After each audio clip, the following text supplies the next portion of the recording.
Today is October the 13th, and this is part 51 of our study of the ministry of Jesus. If you remember, yesterday we studied about the woman taken in adultery and brought to Jesus. Now, Jesus had come down to Jerusalem for the Feast of Tabernacles. And he went into the temple in the morning and was sitting in the temple teaching. And while he was teaching the people, here comes a group of men, scribes and Pharisees, and they had with them a woman. And they brought this woman and put her in front of Jesus and said, we caught this woman in a very act of adultery, and said, Moses commanded that she should be stoned. What do you say? Well, that's not exactly what Moses said. Moses said people that are caught in adultery would be put to death. Both of them. Where's the man here? Well, obviously this is a setup. They'd set it all up and caught her to trap Jesus, and they thought they had him. So Jesus, when they came making these accusations and said, what will you do? Jesus just stooped down and began to draw on the ground. Actually, it was pavement. He threw in the dust that was on the pavement. And they kept on asking him, what are you going to do? What do you say? So he stood up and he said, he that is without sin among you, let him cast the first stone. Now we have to stop and back up just a minute. God did say that people who committed adultery should be put to death. Why? Why is it so harsh? Well, here's the reason. The home, the family, is the basis of all civilization. And if you break up the family, you break up civilization. And of course, adultery is one of the popular ways of breaking up a home today. And here's the reason why. It has been shown that a person, a boy or a girl, that is raised in a home without a father or with a dysfunctional father. What do I mean by dysfunctional? That means that maybe an alcoholic or maybe an abusive father, one that does not accept his responsibility as a father. If they grew up without a father in the home, they are many times more likely to wind up in prison. They are many times more likely to drop out of school. They're many times more likely to be on drugs. It has been stated that all of the presidential assassins were fatherless.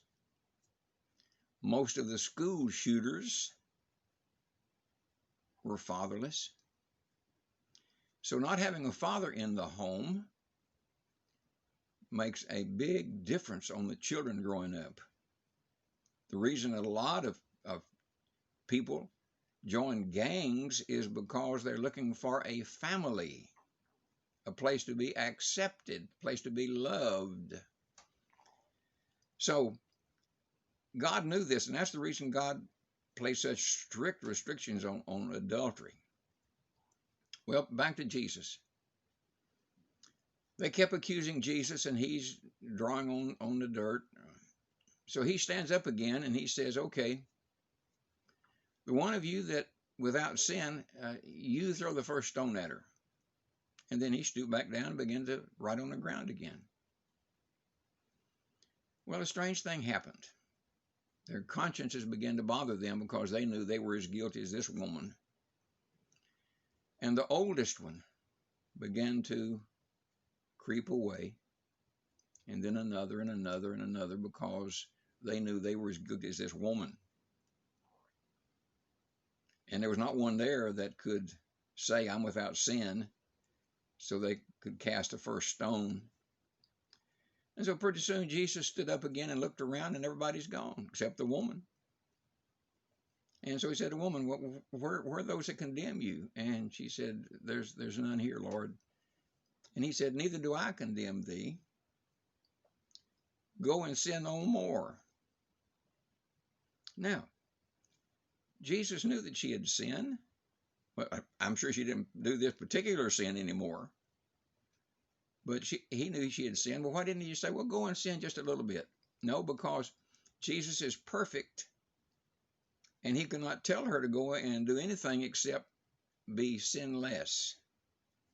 Now, sin is disobedience to God. We disobey God, then it's a sin.